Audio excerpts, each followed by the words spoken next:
And welcome to Biarritz on the west coast of France, just by the Atlantic Ocean. Biarritz is the city that hosted the D7 Summit in 2019. A city full of cultural richness. You can see surfing over there, and we'll talk about it later in the program. And in the heart of the city there is our school, and this is where Amore is waiting for you. I'll join you back right away. Here I am. Here I'm in the studio with the technician teams. I'm in the big complex of our school. Nice things happen here. Nice things like right behind me, the green screen. Felix is there. He's getting ready for the weather forecast.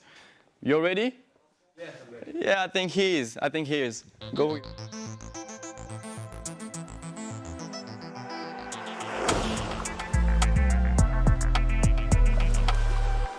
So, we're in Biarritz. Biarritz lies in the Basque Country. But what is exactly this place? Is it French, Spanish, or is it something more mysterious? Well, Basque Country, or Euskal Herria in the Basque language, is one of the oldest cultures in Europe. It has its own language, history, and traditions.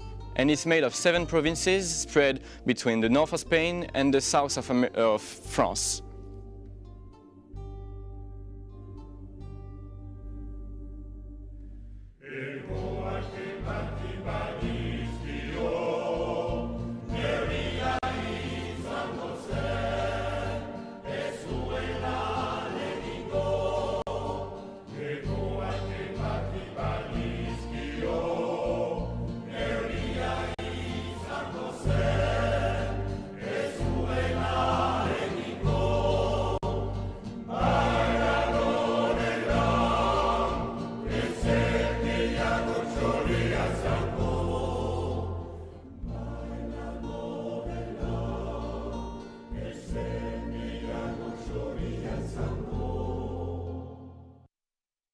Now, what's really fascinating is that Basques, throughout history, have always been great travelers.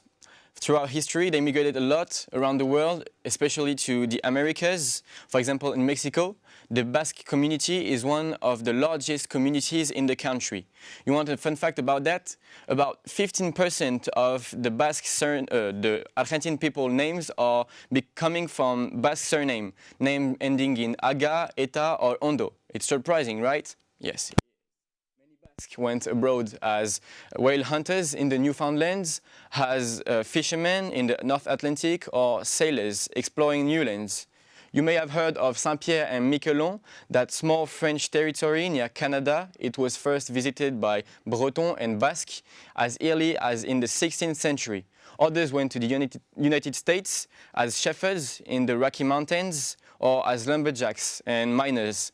In South America, they became gauchos, those famous skilled horsemen known for their courage, independence, and bravery. In South America, they became gauchos, and let's not forget about Juan Sebastián Elcano, the very first man to complete a voyage around the world after Magellan's death. He was Basque too. All of this explains why Basque, wherever they live, keep this strong sense of pride and of identity. Today, Basque communities can be found all over the world, in the United States, Mexico, Argentina, Chile, and even Australia, still celebrating their roots through festival, language, or sports, just like Cesta Punta. This living connection between migration and tradition is exactly what keeps the Basque spirit alive, from Biarritz to Boise, from Bilbao to Buenos Aires. Today I'm with Laurent Sorazabal. Hi Laurent. Good morning, Amaury. Welcome. Laurent Sorazabal, you are known as a brilliant Cesta Punta player with a career that took you from the Basque Country to United States, especially Connecticut. Mm-hmm. For those who may not exactly know about the sport around the world, could you introduce us in a few words and present you? I think you have an object right here. Yes, I have a basket, a highlight basket. Actually, it's called Cesta Punta here, and Cesta Punta is 2 Spanish words actually. Okay. Cesta is a basket, punta is a tip. Okay. Because you catch a ball on the tip of the basket and you throw it back. Okay. Actually, to play Cesta Punta, you have to put your hand like in the glove, like a glove. You tie it around your wrist. Yeah. You catch the ball and you throw it back. Okay. Okay. Great. Why did you decide to leave for the United States at that time? What did such a special country had to offer to a young Basque player at the time when you were really young. Yes, I left when I was 20 years old. Okay. Back then, the only opportunity to play professionally was in America. Okay. So either in Florida or in Connecticut or in Rhode Island. Okay. So that's why I left. The choice was from you. It was you went to America. There was no offer to come or. Both, because Both, yeah. yes, because already many players went over there before us, and so when I was young, when I was about 13 years old, I was already dreaming about going to play to America. Okay, so yes. it was a dream. Yes. Okay, and so you weren't the only Basque there. There was already a community around the sport. Yes, especially back then there was maybe like 15 frontons, highlight frontons in America, already. And in each fronton there was about 40 to 50 players. So a lot of people are already over there. So we already had a lot of contact with people over there, and we ended up going. Were you able to keep your community, your culture? How did you manage to keep your Basque identity in such a different world?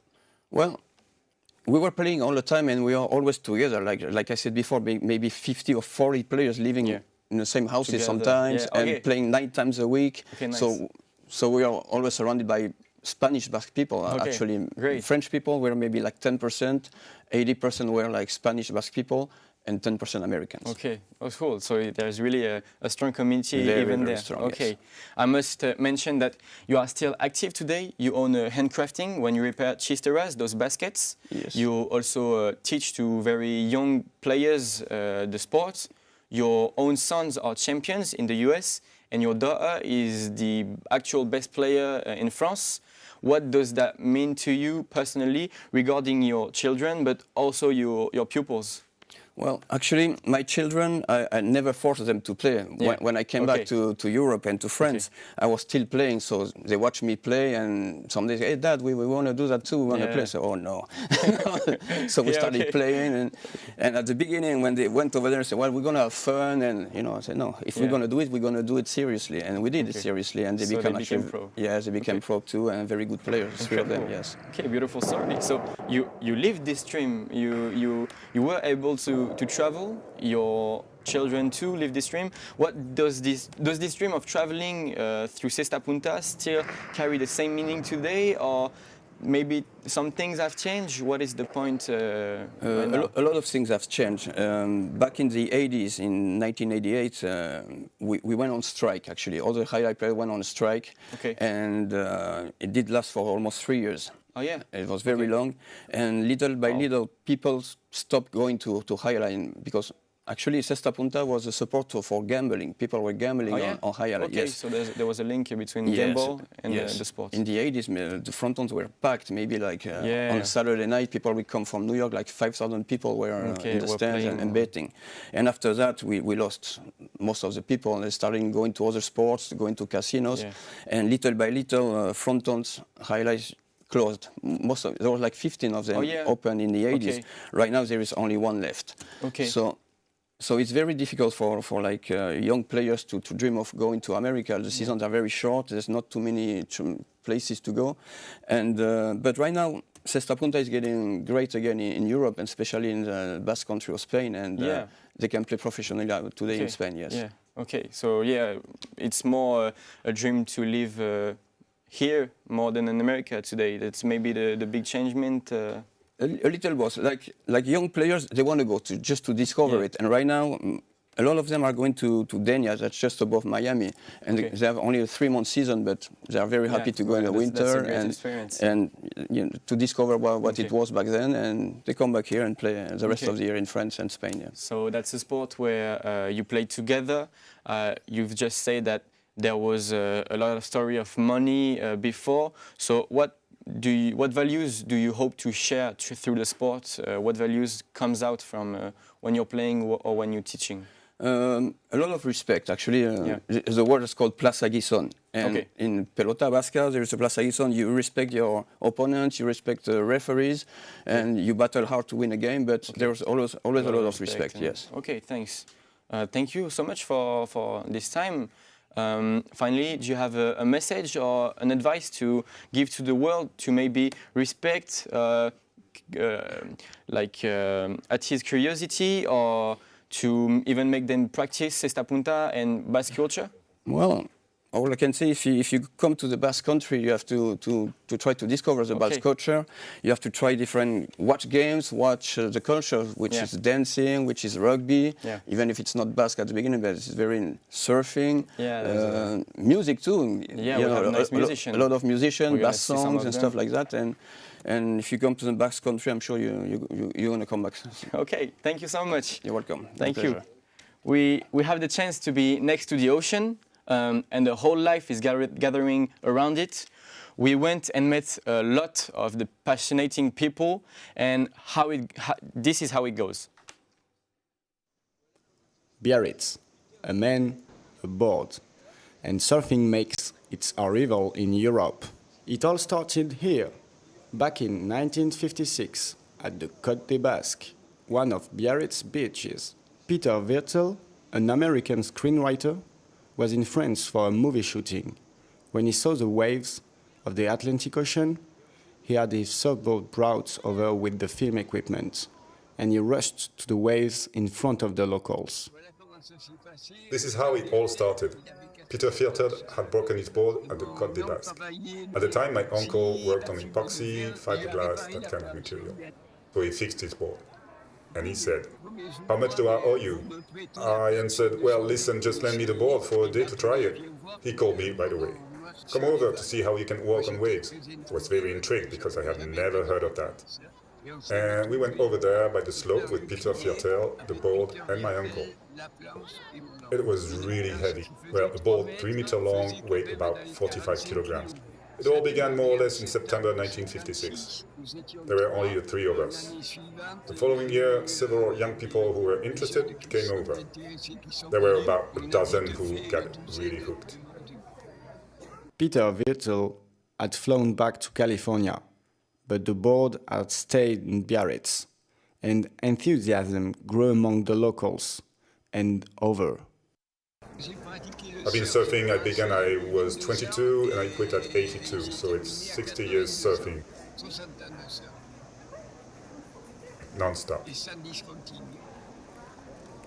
From then on, over the years, surfing has spread all along the Atlantic coast in Europe, up to Ireland, and down to Portugal, and further south to Morocco and Africa. Biarritz has become a major stop for international surfing competitions, welcoming by 3 times the World Championships and thus confirming its status as the European surf capital. And with the rise of the sport, the world region has been a showcase for the industry. From independent surf shops to major international companies, surfing went from being a curiosity to a true economic sector. In 1985, Quicksilver and Ripper, Australian brands, established their headquarters in Europe near Biarritz. It was the beginning of the surfing industry in Europe. Since then, numerous companies have developed in the industrial and service sector with very strong growth until 2007. The surfing and boat sports economy still represents nearly 4,000 direct and indirect jobs and approximately 400 companies. 350 surf schools are located in the regional spur sports. 25 years ago, Bordeaux University created with companies master in boat sports management unique in Europe. Today, this master still trains future professionals. From the beginning, Biarritz and the Basque Coast attracted surfers from all over the world, opening ways for cultures to mix and for people to meet. So I'm the son of 2 parents who participated in the start of the surf industry in Europe. My mom was born in Bayonne and my father was from California and came in the 70s to surf here in the Basque Coast.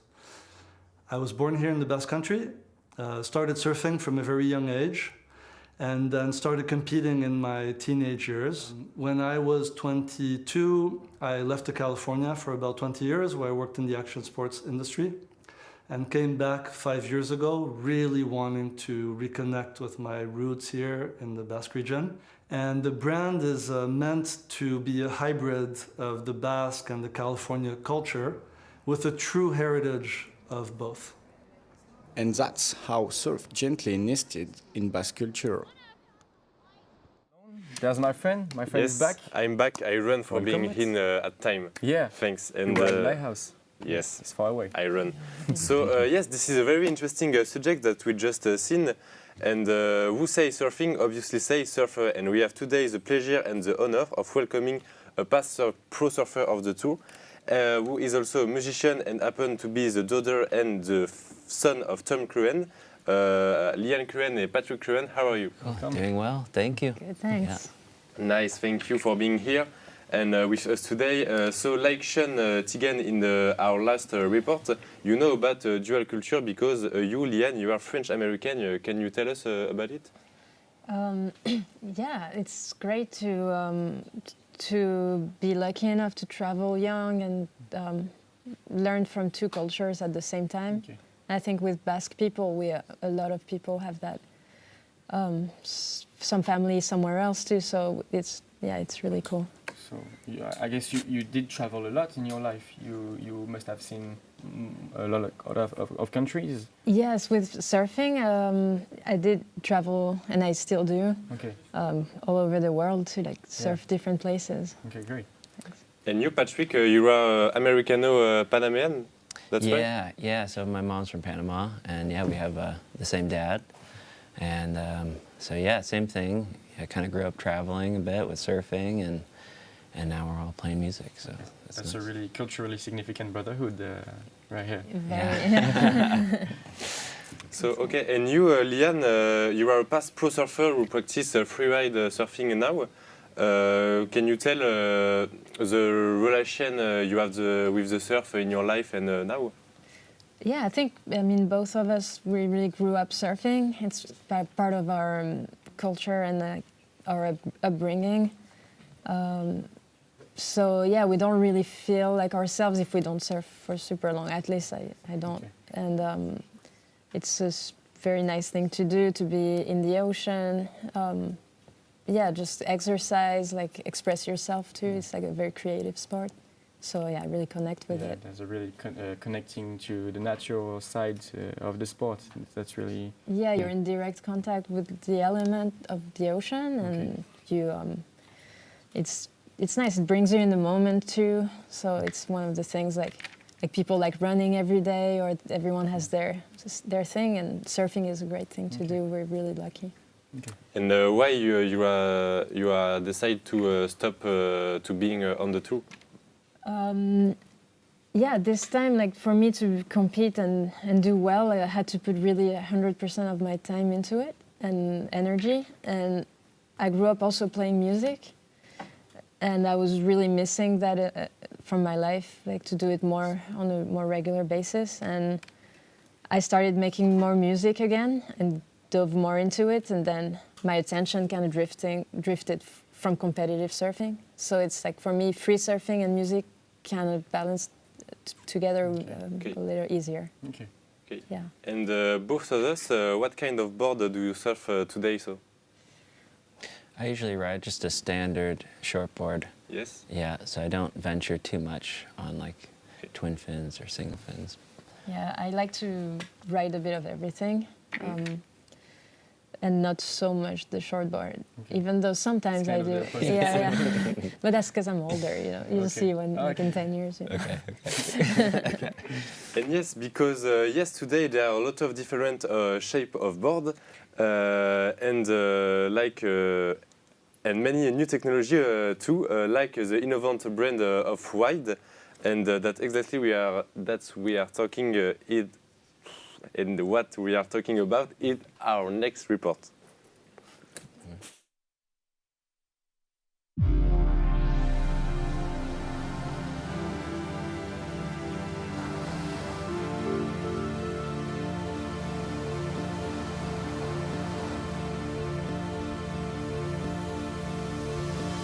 We used to go surfing every weekend, and almost every weekend we used to break our board and repair them, and went to the idea that we could make more durable and stronger surfboards. I'm Sylvain. I'm one of the two co-founders of Wive. Created the company almost 5 years ago now.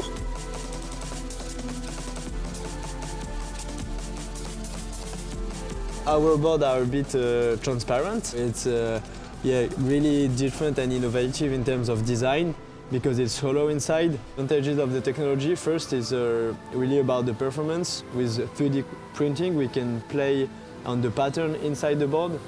Traditionally, on a surfboard, it's like a foam blank, completely homogeneous. With 3D printing, we can make different patterns to play on flexibility, twist of the board, to make it stronger also and like high impact resistant.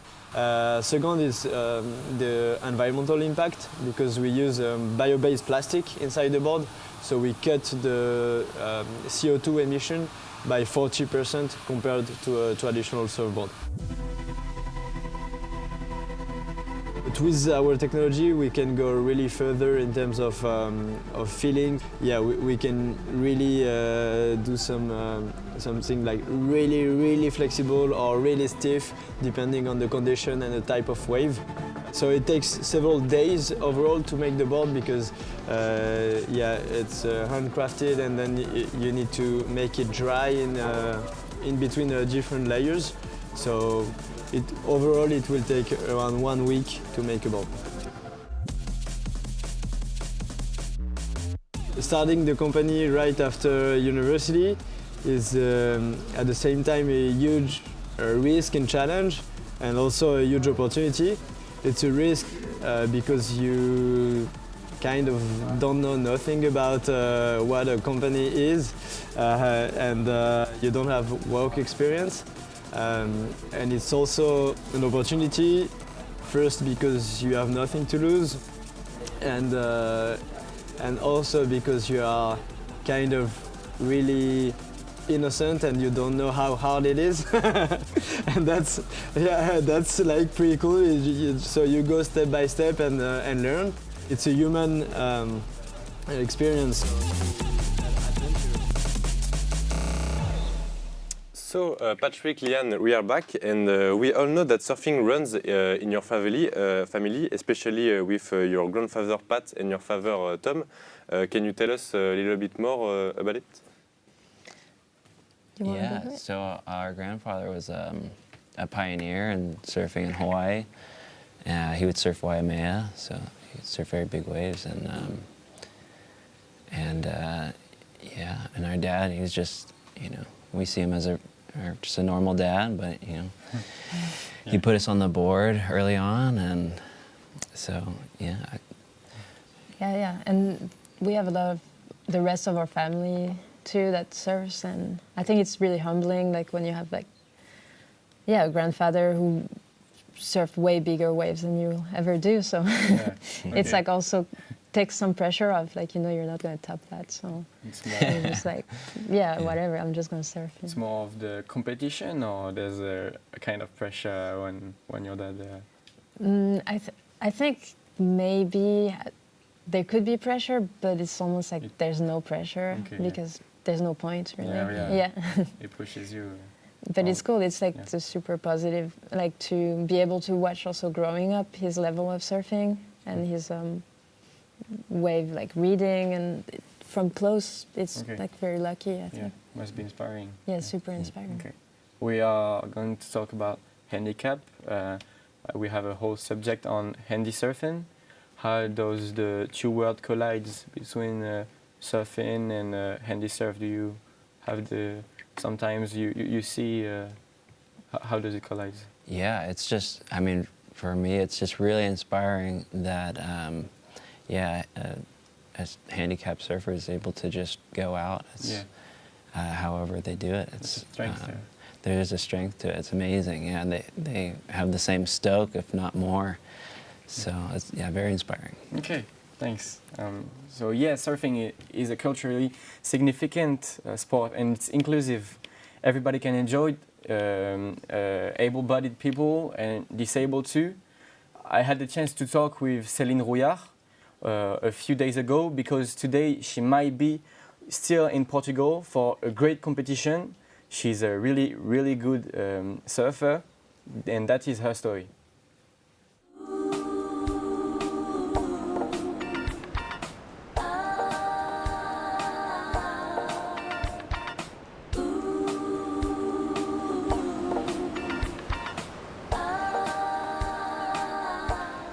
Hello, Celine. Hi, nice to meet you. Nice to meet you. So can you tell me, there's the sea behind us. Where are we today? What is the city we are in? We are in Cap Breton. Yeah. It's my training. Okay. And I'm surfing since 10 years. Okay. And I'm a two-time world team champion. Okay. And I love surfing. Okay. So you are not surfing.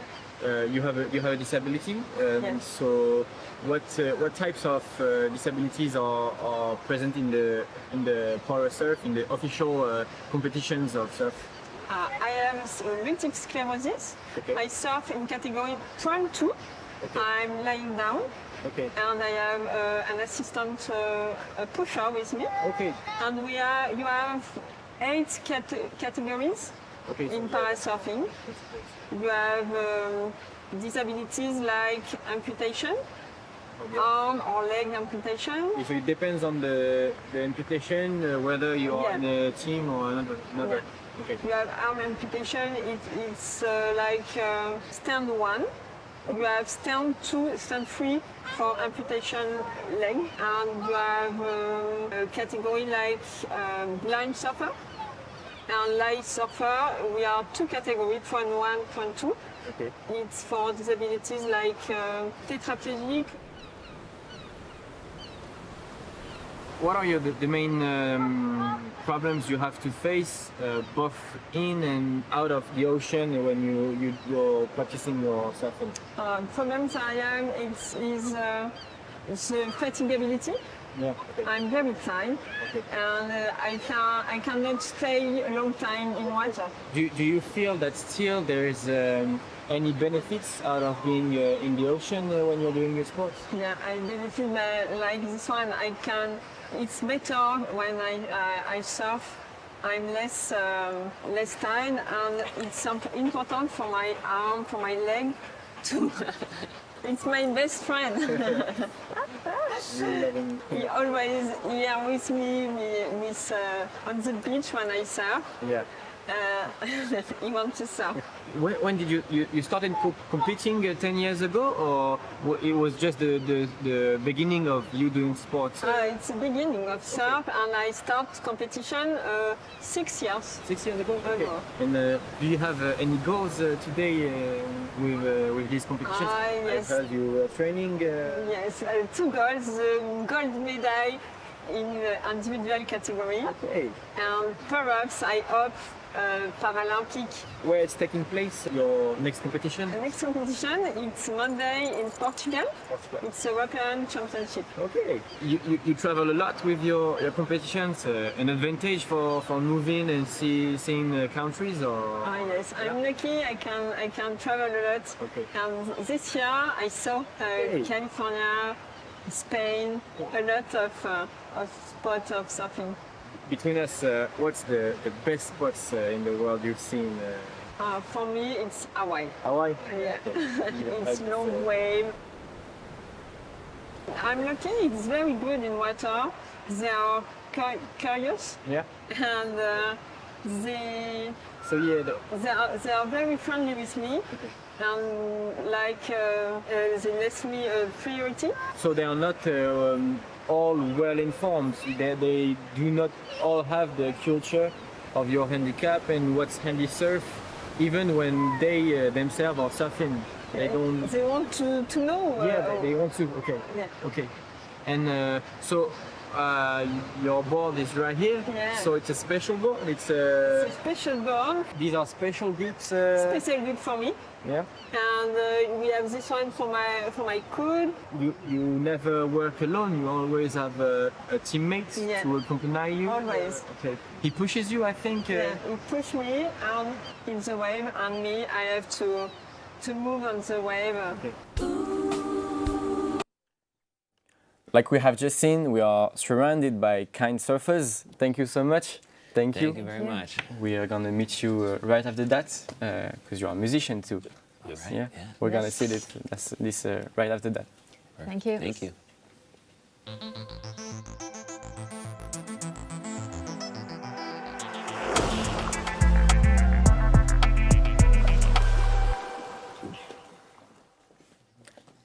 Hi Jane. Hi Charlie. Hi.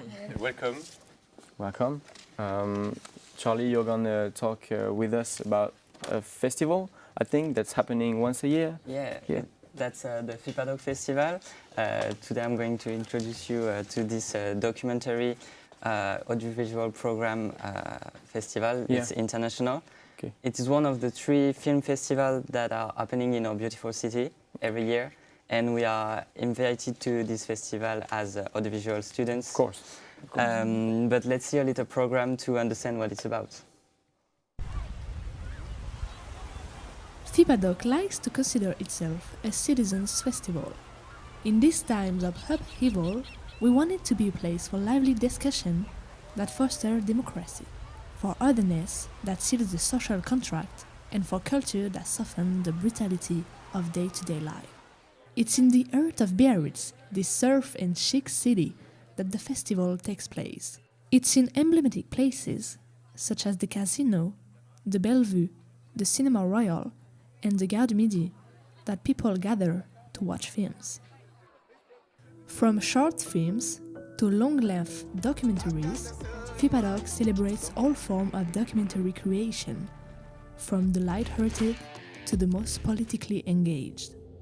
So as a jury, I think we have a very challenging job to just select one prize, because we have to select from a very wide selection of films from all over the world.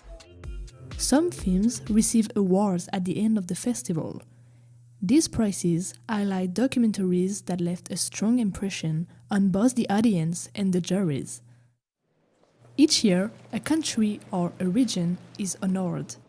In 2025, the spotlight turned to the Balkans, revealing the richness and dynamism of its voices.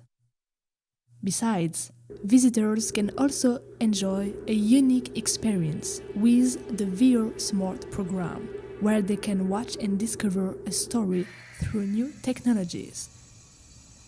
This creative way of telling stories is a step towards the future, and we must seize this new method of creation. For us students, FIPADOC is much more than a festival. It is where we discover new realities, where each film challenges our perspective and connects us to the world. Listening to stories, meeting filmmakers, and debating ideas is an experience that shapes our curiosity, empathy, and sense of citizenship. Because I believe in the students.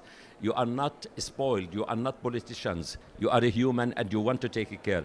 Finally, FIPADOC is a space where documentary becomes consciousness, and where each film is an invitation to listen, to feel, and to act.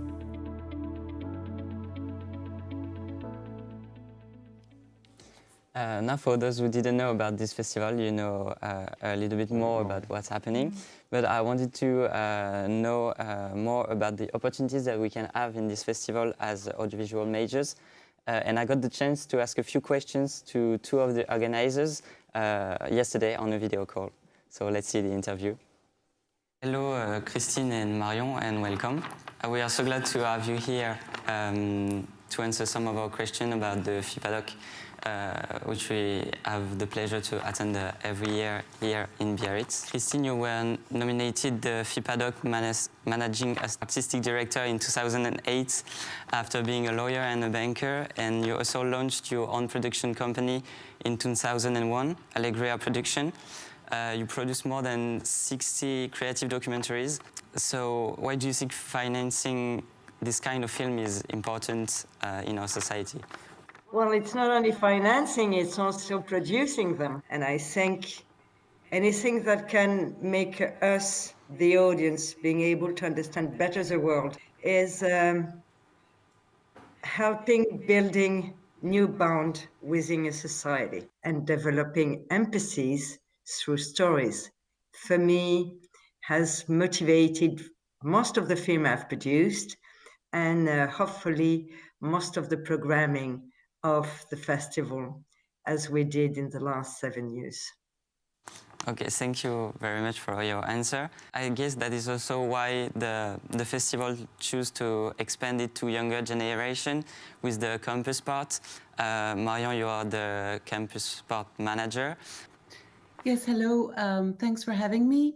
I will say that there are several reasons, but one of the reasons is just what Christine was saying about building empathy, and this is also very true for the young audience. One thing that is linked to civic engagement is also building media literacy and to counter fake news so that the students can think critically and question sources. It also, in a way, encourage their creative voice.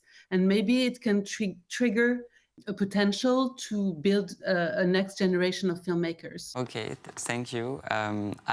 I myself went to several screenings last year, this year's edition, and I recall one of them was part of the new talent selection made by students for their final exams. So I was wondering how you can end up in a festival with this kind of movie. So it's not only graduation films. We also show films from bachelor's or workshop films. How we proceed is we go through a call of films, like really 80-90%. It's a proactive take from the filmmakers who send their films to the festival. And there's also like for the professional films, we go look for special films that would be interested or in certain schools. I have a last question about the campus initiative before moving on to something else. If I'm not mistaken, the European Story section is selected by young people from different European countries. Are there also students or not necessarily, and how they're selected?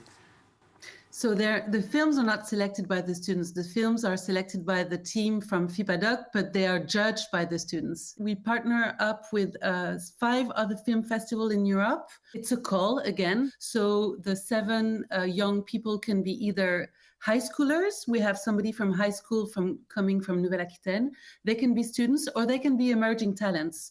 I'd like now to move on the next step after the studies, because we are talking about the campus part, but there is also the FIPADOC Pro. Can you tell me maybe who are the people in these industry days at the FIPADOC Pro, and what kind of encounters happen during these days? The idea behind the FIPADOC Pro is to favor new projects. So we are a place where you can bring a project, pitch it. There's several sessions of pitching, and then we favor encounters in between financiers and talents and producers. And we try to match those people, and we try to favor the emerging of new project and the financing of this project and the best condition for this project to become films. France has a reputation of being the first country in the world for feature film co-production. What the CNC have asked us, and it's one of our patrons, is to be the place for documentary to be able to be the result of co-production. Now, what it is for the emerging talents or the newcomers, let's call you newcomers. We are a middle-sized event.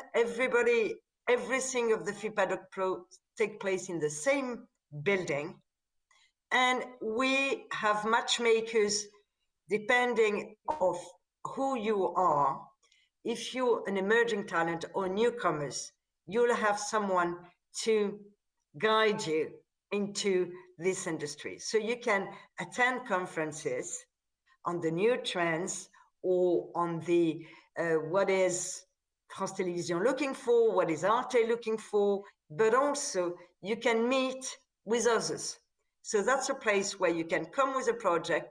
I'm not saying you're going to come back and you're going to have the financing in place, but at least you'll have some sense of what is the reaction of the marketplace and who are the potential partners that are happy to do it with you. I think we arrived to the end of my questions. I want to thank you for all your answers, and I can't wait for the next edition. I guess maybe I'll see you there, and good luck with the preparation. Good luck for you. Thanks a lot for your question and your interest in the festival. See you in Biarritz. So if you want to join us for the next edition of FIPADOC, it will be happening from the 23rd to the 31st of January in Biarritz. But you can get more information on their website, and you can also book your tickets. It's www.fipadoc.com. We'll certainly be there. Okay, I think Jan, I think it's your turn now. You're going to present us a very famous street French artist. Yes, he's on worldwide, and we don't know his face, but his name is Invader. You may know the name Space Invader. It's maybe familiar to you because it's from a Japanese video game. And you may have seen his work without even knowing it, because it takes form of the small mosaics inspired by these ultra-pixelated characters. And since the 1990s, he has been pasting them on walls in major cities in Paris, London, Tokyo, Hong Kong. But what was unexpected is that you can find them in the bottom of the ocean and also outer space. It's not only art for him, it's also a way to defend many causes, like animal protection. And the message behind the action was we need more space. It's a warning about intensive farming. He created a shocking mosaic Tissot depicting a rabbit in a cage. And it's not his first time participated. He participated several times in awareness raising campaigns for animal rights. So it's really good because more than ever, art is a way of defending causes, and it's really important. But the main purpose of his work was invasion, and it's working because he's everywhere in the world. And he's using urban space as his technology. He's hacking the world, and we can each work is cataloged, photographed, and it's in the database. There's tens of thousands of mosaics in more than 30 countries, so it's really huge. I see colorful patches. Yeah, you can find stickers on his website. You can have it if you want. Okay, great. And also a map of a part of his work here in Biarritz, Bayonne-Biarritz. But what's interesting is that he has a phone app. So if you're a gamer, you should try it. The goal is to enable the authentication of this work and collect them. What is fascinating is the participatory dimension of the art, actually. And this hunt isn't just limited for big city. You can find him in the Basque Country, and that's maybe why you know him. He's in Biarritz, Bayonne, Anglet. He's part of our urban landscape. It's sometimes more in a corner of building, sometimes more visible, but it's always, it's obviously evoke the word of the sea, surfing. It's colorful because here in the Basque Country, everything is colorful. He's part of everybody's life. Like, We've always been there, even when we don't know him. Yes, and I think you talk about an app. Can you tell us more? Yeah, the name is Flash Invader, so it's available on every smartphone. You should download it if you want, and you can play. You have to photograph the art, and it's gonna recognize it. You can get points based on the size and the rarity of the work. It's like a life-size video game for me because he loves video games, and you can build your own collection, track your progress, and play with other participants. Kind of interactive. Yeah, it's brilliant because you no longer just admire work and art. You go out. Live with it. You can go out, search for it, and there's a community of over 3,000 people. That's a lot. Yeah, that's a lot. I think it connects art, gaming, and community. It's a way to rediscover our cities and just not only smartphone in the end. And you should. He really created this for his community. Yeah, and you should be part of the community. Of course, I will. If you want to. Perfect. Thank you. Thank you so much. Now we've seen about Invader, the festivals, and right now it's time for the weather. Let's check that.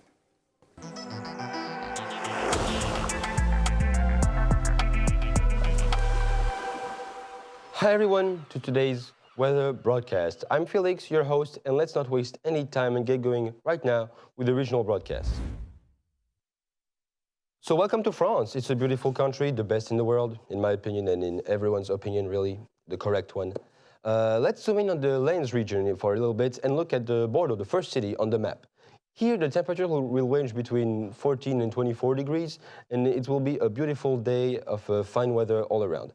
This fine weather will continue if you go down towards Arcachon. No, sorry, it was, yes, it's in Arcachon, sorry. Temperature will range between 14 degrees and 24 degrees approximately, and with a great October sun all day long. Now, let's take a look at Dax, which is also going to have pretty good weather today, with temperatures ranging between 13 and 20 degrees, with a slight risk of rain late in the evening. Now, let's head home to the cities of the BAB, which encompasses Bayonne, Anglet, and Biarritz. Those three cities will all have a beautiful day, with temperatures ranging between 15 and 23 degrees approximately, with a slight risk of breeze in the late parts of the afternoon. Let's end our trip by looking at the cities of the Basque Country, Saint-Jean-de-Luz and then Hendaye. Those two cities will again be blessed by a very good weather full of sun, maybe some clouds in the later parts of the day and even some wind, making a perfect day for outdoor activities. Thank you for listening to this weather broadcast, but don't leave just yet, because we're coming back in a second for the surf broadcast.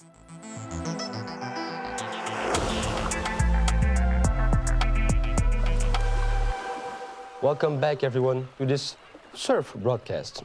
Yes, it is true, these conditions are not ideals, but it's not because there's rain on the forecast that you should just quit and leave and abandon all your motivation. Just try it out, go have some fun outside to see with your friends. It'll be a fun day. Let's start by looking at the iconic spot of Osogor. Here, the waves will be around 1.1 meters tall and the wind coming from the southeast with an onshore wind, with a period of 9 to 10 seconds, making this a great day to practice your basics. Let's now take a look at the Anglet beaches, which mainly is the Chambre d'Amour. Here the waves will be slightly smaller, but more or less the same, of around 1 meter approximately. The nice wind coming from offshore will make it so that the waves will be slightly hollow, making it easy to maybe not take a tube, but still have fun with a longboard. Now let's take a look at the Biarritz beaches, mainly the Côte des Basques. In this beach, the waves will be slightly smaller, roughly 0.7, 0.9 meters. But the period of 9 to 10 seconds will make it easy to go past the breakers and have some fun out to sea. Let's finish this trip by looking at the traditional spot of Hendaye on the border with Spain, where the waves will be relatively small, between 0.4 and 0.7 meter. A wind will still be coming from the southeast, and the period is still from 9 to 10 seconds. If you're lucky enough, you might find the wave of the day. Thank you, everyone, for having listened to this wonderful broadcast with me. I've been Felix, your host, and it's been a real pleasure. But I'll let you go back to your regular program.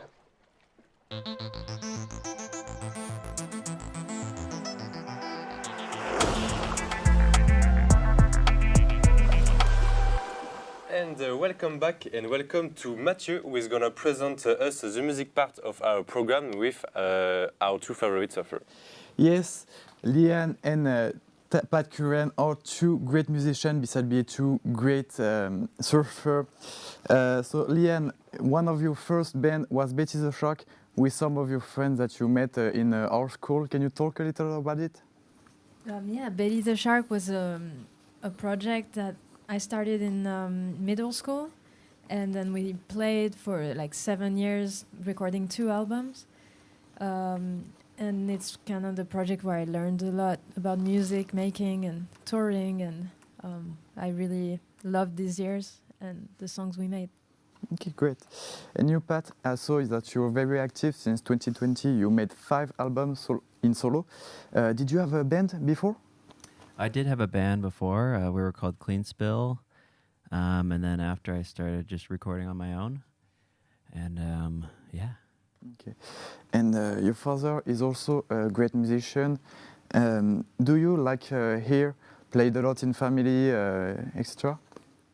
Yeah, we kind of learned with him because he had to practice. So we both learned like drums, bass for me, and we still play with him a lot. And also it's made us kind of learn how we play and be really natural playing together. So yeah, it's cool. It's cool to keep playing together. Okay, so thank you for your answer. I will let you play some music and have fun. Thank you very much. Thank you. So this song is called Winter Ballad. It's a new song.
Footsteps in the sand, tainted of red. These people pass me by, how cruel, singing to their tune. I'm bothered by my side, how brutal is it? Be forgotten soon.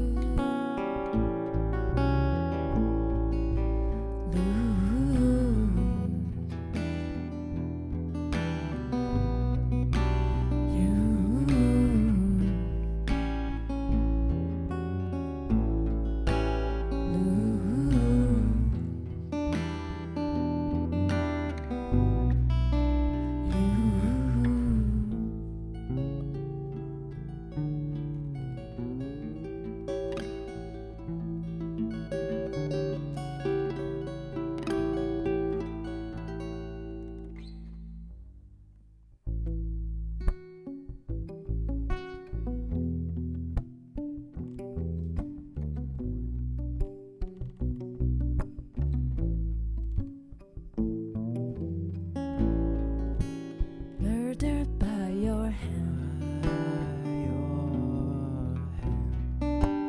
I'm sur la lune,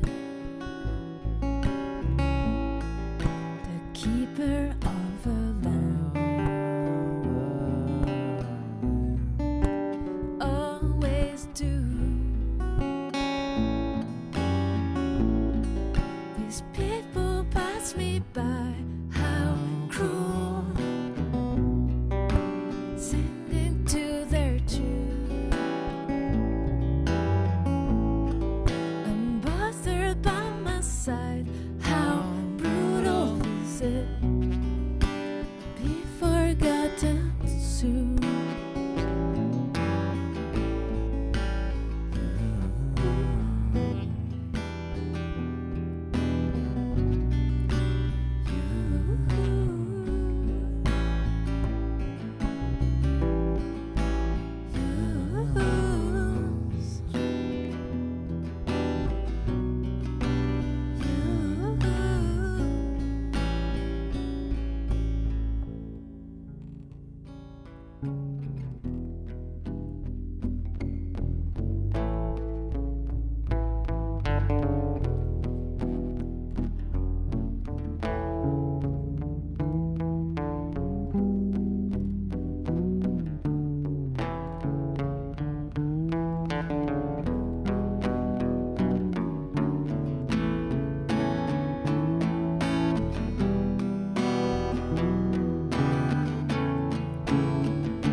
we won't pass you by. We will listen to your music. Okay, thank you so much. You have an album released in May, Malentendu. Yeah, this is the name of the band. It's a project I have with Maya Ibar, who's a great musician who lives here, and Pat played the drums on the album. Okay, okay. And, you also have another project recently and this is my EP released? on my name, Leanne Curran. Okay. And where he also plays drums. The drums? Yeah, we always collaborate. Okay, thank you so much. Thank you. Thank you. Thank you. I think it's time to end this program. That's already kind of the end. Yes, sadly. But I hope we are gonna have the opportunity to realize to make that again. Yes. That happen. Yes. And we were happy to see you. We're gonna let the show to the group for a last song, personal touch. And thank you. An exclusivity. Yeah, exclusivity. Yeah, of course. Thank you for having us. One of Pat's songs we're gonna play now. Thank you for having us. Cool. Here we go. You ready? Good.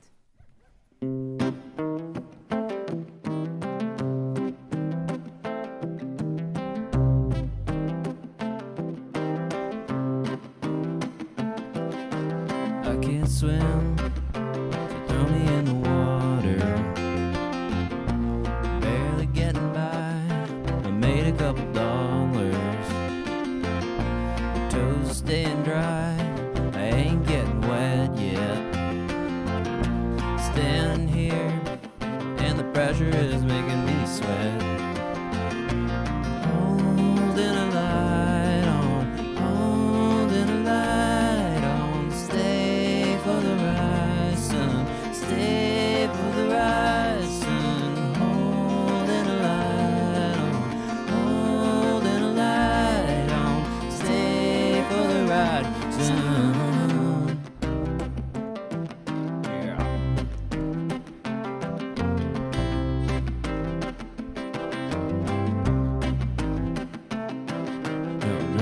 Fall, so push me off a mountain. Taking my time, stop drinking from the fountain. I think I'm getting cold, goose pimples all over my neck.